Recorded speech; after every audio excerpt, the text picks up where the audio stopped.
근대 과학의 아버지라 불리는 프랜시스 베이컨이라는 분이 아는 것이 힘이다, 이런 말을 했습니다.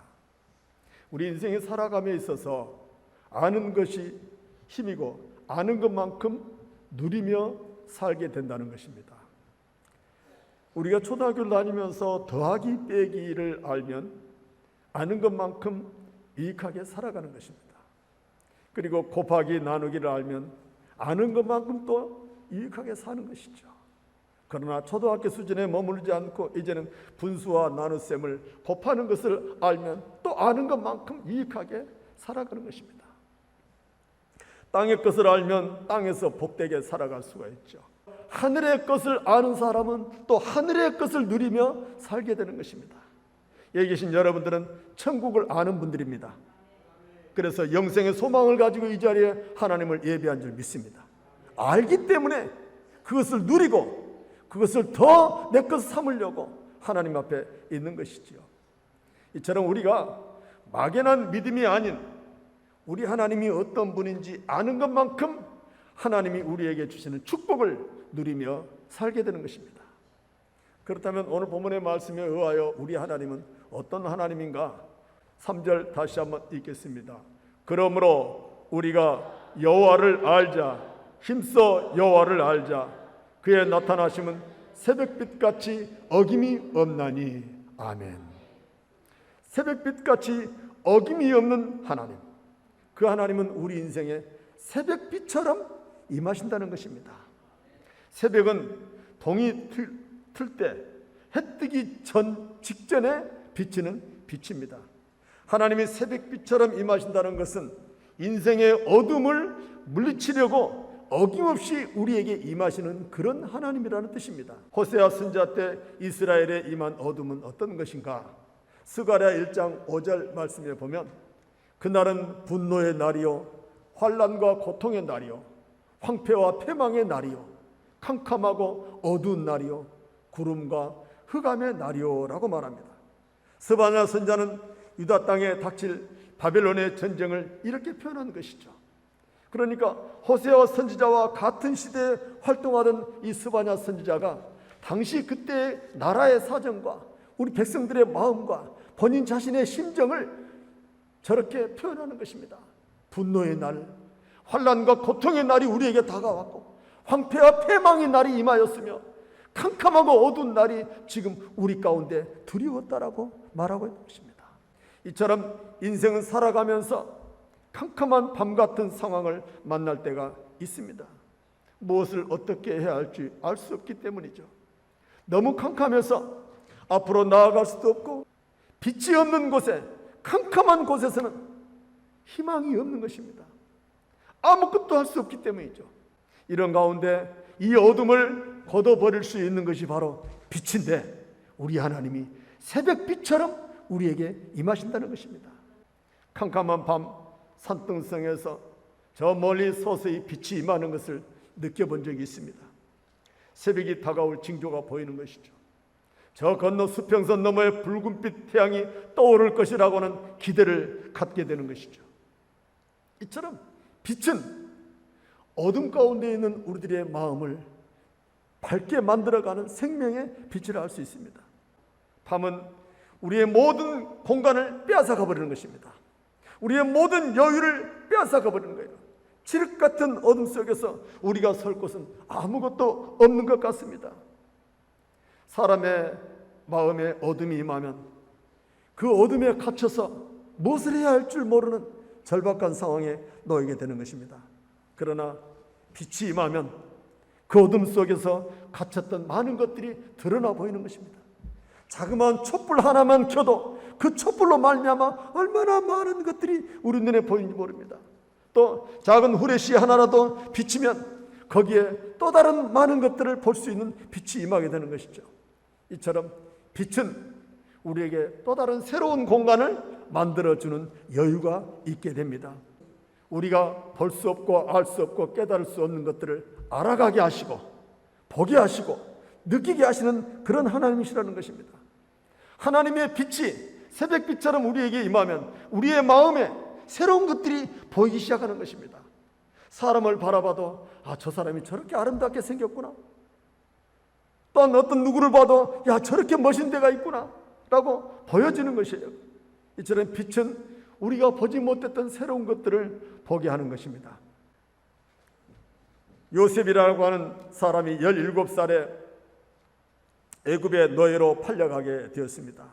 요셉은 야곱에게 4명의 부인 중에 가장 사랑하던 라헬의 첫 번째 아들인데, 아버지의 사랑을 독차지했던 요셉은 늘 색동옷을 입을 만큼 귀한 사람이었습니다. 가장 귀한 사랑을 받았던 요셉이 17살에 그만 형들의 시기 질투로 인하여 애굽 땅에 노예로 팔려가 버리게 됩니다.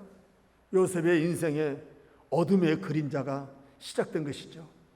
아무도 요셉의 생명을 보장해 줄 수 없습니다. 혈혈단신 애굽의 보디발의 종살이를 하게 되었던 것이죠. 어떻게 살아야 할지 절망했지만 아무도 없는 그 자리에 하나님이 계셨습니다. 하나님이 요셉의 손으로 하는 모든 일에 형통하게 하셨던 것이죠. 그리하여 보디발의 가정 총무가 되었지만 요셉의 인생에 또다시 어둠의 그림자가 덮이기 시작합니다. 그것은 주인의 아내된 보디발의 아내가 젊은 요셉에게 동침하자는 그러한 유혹을 끊임없이 합니다. 그리하여 젊은 요셉은 그것을 거절한 나머지 결국은 또다시 왕의 제수들이 갇혀있는 감옥에 들어가게 됩니다. 요셉이 가정총무가 되어 잘 풀린다 했더니 이렇게 꼬이면서 요셉의 인생에 어둠이 시작된 것입니다. 그러나 요셉은 감옥에서도 인정을 받아 감옥의 사무관이 되었던 것이죠. 그래야 떡 굽는 관원장과 술 맡은 관원장의 꿈을 해석해 줌으로 말미암아 이 감옥에서 나갈 수 있는 한 줄기 소망을 발견했습니다. 그래야 술 맡은 관원장에게 당신이 나가거든 나를 기억하사 나를 이곳에서 꺼내 주시옵소서. 그러나 술 맡은 관원장은 까마득하게 잊어버리고 말았습니다. 사람을 의지하여 사람을 통하여 빛을 구하려 했지만 사람은 빛이 되지 못했던 것이죠. 2년이 지난 후에 애굽의 바로왕에게 한 꿈을 꾸게 되는데 바로왕의 꿈을 통하여 요셉이 감옥의 문을 나오게 되는 것입니다. 사람은 잊어버렸지만 하나님은 잊지 않고 계셨던 것이죠. 그래서 요셉이 감옥에서 나와 애굽의 총리가 되면서 다시금 환한 생명의 빛을 받는 인생이 되는 것입니다. 훗날 요셉은 깨닫습니다. 자신이 은 20에 노예로 팔려가는 것도 빛 대신 하나님이 인도하셨던 것이고 보디발의 집에서 종으로 살게 된 것도 하나님이 인도하심이었고 감옥에서 빛 대신 하나님이 지켜주셨다고 고백하는 것입니다. 빛 대신 하나님의 자신의 인생의 어둠을 몰아내시고 애굽의 총리가 되게 하셨다고 고백하는 것이죠. 사랑하는 여러분, 우리 인생이 살아가면서 누구나 다 어둠을 만나게 되어 있습니다. 그러나 그 어둠이 우리 주님 앞에서는 아무것도 아닐 것입니다. 그 어둠을 반드시 열어가시는 빛이, 그 빛이 우리와 함께 하시기 때문인 것입니다. 두렵고 떨리고 어떻게 할 줄 모르는 절망의 상황 속에서 아무리 우리에게 밤이 깊다 할지라도 반드시 새벽이 오는 것처럼 주님은 우리와 함께 하셔서 우리의 새벽을 열어가시고 우리의 문제를 열어가시고 우리의 새로운 길을 열어갈 줄 믿습니다. 두 번째로 오늘 본문의 말씀 속에서 주님이 새벽빛처럼 나타나신다는 것은 무엇을 의미할까? 오늘 본문 3절에 그의 나타나심은 새벽빛같이 어김이 없나니라고 말합니다. 어김 없다는 것은 쿤이라고 하는 단어인데 확고하다, 준비하다, 확립되다 그런 뜻입니다. 하나님이 새벽빛같이 임하는 것은 반드시 그렇다는 것입니다. 분명하다는 것입니다. 여러분, 우리가 살아가면서 새벽이 한 번도 오지 않는 적이 있던가요? 반드시 새벽은 오는 것처럼 하나님은 우리에게 새벽빛처럼 임하신다는 것입니다. 우리의 삶의 상황이 어떠하든지 어둠이 얼마나 깊든지 상관없이 하나님은 반드시 임하여 그 어둠을 물리친다는 것입니다. 그렇다면 하나님의 새벽빛 같은 은혜 어떻게 우리에게 나타날까? 시편 42편 5절을 다 같이 읽습니다. 내 영혼아 내가 어찌하여 낙심하며 어찌하여 내 속에서 불안해하는가? 너는 하나님께 소망을 두라. 그가 나타나 도우심으로 말미암아 내가 여전히 찬송하리로다. 아멘. 우리가 어둠에 있을 때, 우리 인생이 캄캄할 때 낙심할 수밖에 없습니다. 어둠 속에서 불안해할 수밖에 없습니다. 그런데 시인은 그 어둠 속에서 내가 여전히 찬송하겠다라고 고백하는 것입니다. 무엇이 여전히 시인으로 하여금 어둠 속에서 찬송하게 할까? 빛 대신 하나님의 도우심이 있기 때문에 그곳에서 찬송한다는 것입니다. 시인은 낙심할 수밖에 없는 어둠 속에서 빛 대신 하나님께서 어김없이 이 어둠을 물리쳐 줄 줄 믿고 하나님을 찬송하겠다는 것입니다. 사랑하는 여러분, 우리 인생이 아무리 절박한 가운데 있을지라도 찬송하면 찬송을 통하여 새벽 같은 주님의 은혜가 우리에게 임할 줄 믿습니다. 우리 인생이 아무리 어두운 밤이 깊어질지라도 새벽이 오듯이 우리와 함께 하시는 하나님이 우리의 어둠을 걷어버리시고 빛으로 임할 줄 믿습니다. 여러분, 우리나라 선교 역사에 아주 유명한 기도가 있습니다. 언더우드 선교사의 기도입니다. 그 언더우드 선교사가 써놓은 유명한 기도를 제가 한번 읽어드리겠습니다. 보이지 않는 대안의 마음, 주여 지금은 아무것도 보이지 않습니다. 주님, 메마르고 가난한 땅, 나무 한 그루 시원하게 자라오르지 못하고 있는 땅에 저희들을 옮겨와 안치셨습니다. 주께서 붙잡아 뚝 떨어뜨려 놓은 듯한 이곳, 지금은 아무것도 보이지 않습니다. 보이는 것은 고집스럽게 얼룩진 어둠뿐입니다. 어둠과 가난과 인습에 묶여있는 대한 사람뿐입니다. 그들은 왜 묶여있는지도 고통이라는 것도 모르고 있습니다. 고통인 줄 모르는 자에게 고통을 벗겨주겠다 하면 의심부터 하고 화부터 냅니다. 그리고 제가 무엇을 해야 할지 해야 할 일이 보이지 않습니다. 그러나 주님께 순종하겠습니다. 겸손하게 순종할 때 주께서 일을 시작하시고 그 하시는 일을 우리에게 영적인 눈이 되어 볼 수 있는 날이 있을 줄 믿나이다. 믿음은 바라는 것들의 실상이요 보지 못하는 것들의 증거니 라고 하신 말씀에 따라 대안의 믿음의 앞날을 볼 수 있게 될 것을 믿습니다. 지금은 황무지 위에 맨손으로 서 있는 것 같사오나 지금은 우리가 서양 귀신 양기자라고 손가락질 받고 있사오나 저들이 우리의 영혼과 하나인 것을 깨닫고 하늘나라의 한 백성 한 자녀임을 알고 눈물로 기뻐할 날이 있을 줄 믿나이다. 지금은 예배드릴 예배당도 없고 학교도 없고 그저 경계와 의심과 멸시와 천대함이 가득한 곳이지만 머지않아 이 땅이 은총의 땅이 되리라는 것을 믿습니다. 주여 제 믿음을 붙잡아 주소서. 이 유명한 언더우드 선교사의 기도입니다. 수많은 선교사들이 우리나라에서 와서 흘리며 땀을 흘리며 죽어가며 복음을 전했지만 그 언더우드 선교사처럼 이 땅에 소망을 가지고 빛이 있을 것을 믿고 기도했던 그 기도가 오늘날에 이루어진 것입니다. 선교사의 고백처럼 우리나라는 은총의 땅이 되었습니다. 우리나라는 동방의 예루살렘이라고 하는 호칭을 받는 복된 땅이 되었습니다. 저는 이번에 아프가니스탄 400명 가까이 되는 사람들을 우리나라로 아주 극적으로 구조해서 미라클이라고 하는 그러한 이름을 붙여서 우리나라에 데리고 오면서 당당하게 우리나라를 세워가는 걸 볼 때 우리나라가 진짜 복받은 나라구나. 어쩌면 저렇게 우리나라가 멋있을까? 자부심이 생기는 거예요. 자부심. 사랑하는 여러분, 많은 선교사들이 이 땅의 어둠 가운데 찾아왔지만 반드시 이 땅에 빛이 있을 것을 믿고 기도하고 눈물을 뿌렸더니 결국 우리나라가 이와 같이 빛이 임하는 하나님의 나라가 된 줄 믿습니다. 아무리 밤이 깊어도 반드시 새벽이 오듯이 조선의 어둠이 아무리 깊어도 하나님이 이 땅에 새벽빛과 같은 은혜를 주실 것을 믿었더니 그대로 되었던 것입니다. 어둠이 어둠인 줄도 모르고 살아가는 가련한 인생들을 하나님은 긍휼히 여기시는 것입니다. 오늘날에도 많은 사람들이 어둠 가운데 살고 있습니다. 손에 잡은 것이 전부인 줄 알고 살아가는 가련한 인생들, 자신이 알고 있는 것이 전부인 줄 알고 그것을 붙잡고 살아가는 가련한 인생들이 있습니다. 자신들이 어둠에 있는 것조차도 모르고 살아가는 가련한 인생들이 있어요. 그런 인생들에게 우리 예수님이 빛으로 오신 것입니다.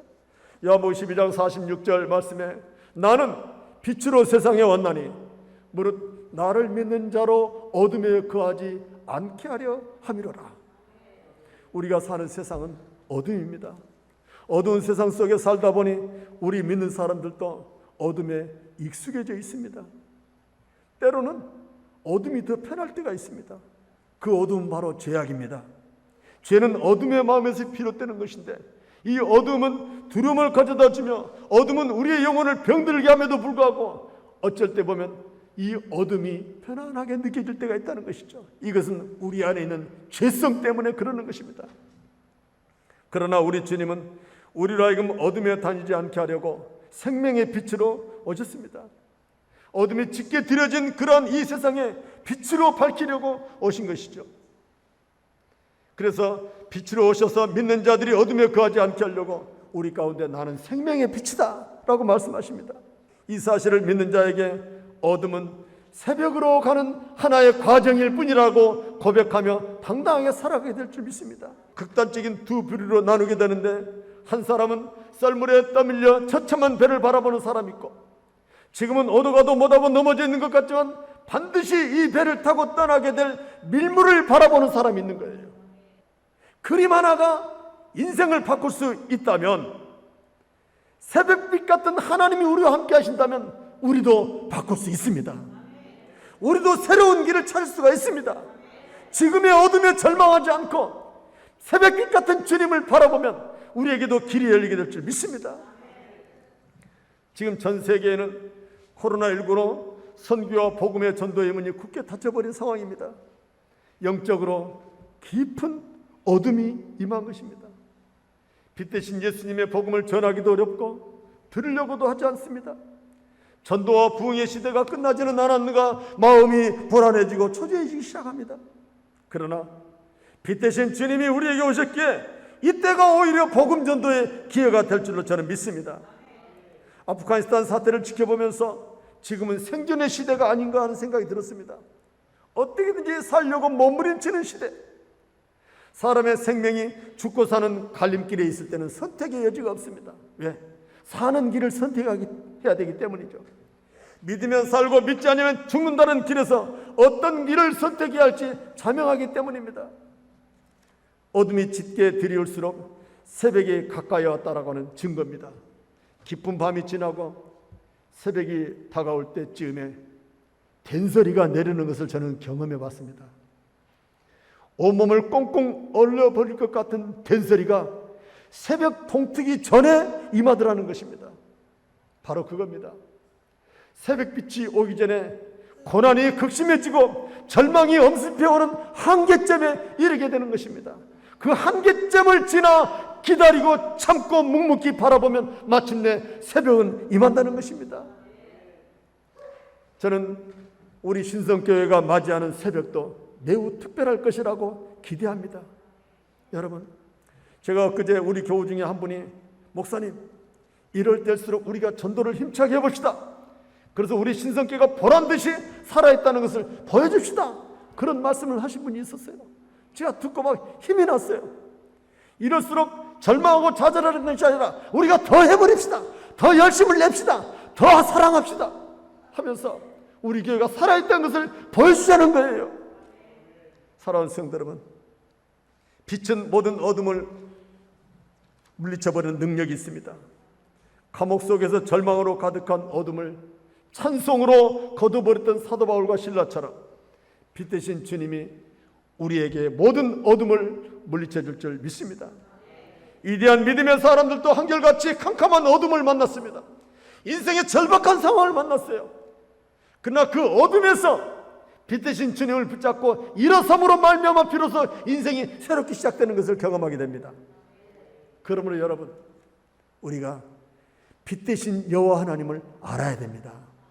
하나님을 아는 것만큼 누리며 살게 되는 것입니다. 우리 함께 본문 3절을 다시 다 같이 읽겠습니다. 시작. 그러므로 우리가 여호와를 알자, 힘써 여호와를 알자. 그의 나타나심은 새벽빛같이 어김없나니 비와 같이 땅을 적시는 늦은 비와 같이 우리에게 임하시리라 하니라. 아멘. 우리는 하나님을 안다고 하는 사람들입니다. 그러나 하나님에 대하여 얼마나 알고 있느냐고 물으면 실상 또 별로 없는 것 같습니다. 사실대로 말씀드리면 아는 것보다 모르는 것이 더 많다는 생각을 가질 때가 많습니다. 왜 우리가 모르는 걸까? 하나님을 안다고 했는데 왜 우리가 모르는 것일까? 그것은 아는 것만큼 살고 있지 않기 때문입니다. 사는 것을 보면 하나님을 얼마나 알고 있는가를 알 수가 있기 때문이죠. 그래서 호세아 선지자는 오늘 말씀에서 여호와를 알자, 힘써 여호와를 알자 합니다. 힘써서 여호와를 알자는 것입니다. 이 힘쓰다라고 하는 라다프라고 하는 단어는 뒤따르다, 추적하다, 괴롭히다 그런 뜻이 있어요. 즉 여호와를 알기 위해서 묵묵히 따라가는 것입니다. 여호와를 알 때 뒤처질까 봐서 추적하면서 따라가는 거예요. 하나님을 잘 아는 사람을 붙잡고 괴롭히면서까지라도 하나님 좀 알려달라고 몸부림치는 거예요. 힘써서 알자는 것입니다. 그런 사람은 하나님이 주시는 평강을 누리며 하나님이 주시는 은혜를 누리며 살게 될 줄 믿습니다. 하나님이 함께 하신다는 임마누엘을 아시면 하나님과 매 순간 동행하는 기쁨의 삶을 살게 될 것입니다. 하나님이 우리에게 주셨던 십자가 사랑을 알면 그 사랑이 우리가 사는 세상을 아름답게 만들어가게 될 줄 믿습니다. 그러나 여러분, 정말로 우리가 알아야 할 이유가 있습니다. 하나님을 반드시 알아야 할 이유가 있습니다. 그래서 요한복음 17장 3절의 말씀처럼 영생은 곧 유일하신 참 하나님과 그가 보내신 자 예수 그리스도를 아는 것이니이다. 아멘. 영생, 하나님의 나라 영생, 이것은 예수 그리스도를 아는 거라는 것입니다. 예수 그리스도를 제대로 알 때 우리의 영생의 길이 보장되어진다는 것입니다. 예수 그리스도를 모르면 영생도 누릴 수가 없습니다. 예수님이 어떤 분이고 그분이 왜 무엇 때문에 우리 인생들을 위하여 십자가를 졌는지, 그 구원의 비밀이 무엇인지 알아지고 죄사함의 진리가 알아질 때 영생의 길이 보장되는 것입니다. 알아야 믿어지죠. 여러분, 우리를 위하여 피 흘리신 주님의 십자가 그냥 나무 막대기 아닙니다. 그분은 우리의 그 많은 죄를 위하여 피 흘리고 땀 흘리며 온통 모든 것을 다 쏟아내어 우리의 죄를 위하여 대신 드린 대속제물이요 화목제물로 드렸던 것입니다. 그분을 제대로 알아서 구원의 감격을 누릴 수 있기를 원합니다. 그분을 제대로 알아서 영생의 비밀을 깨닫는 여러분 될 수 있기를 축복합니다. 이제 말씀을 마치겠습니다. 모든 인생들이 캄캄한 밤 같은 절망을 만날 때가 있습니다. 누구나 다 그렇습니다.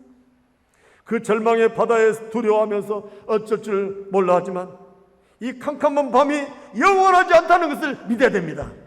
어둠이 영원하지 않다는 것입니다. 반드시 새벽이 온다는 것을 믿어야 됩니다.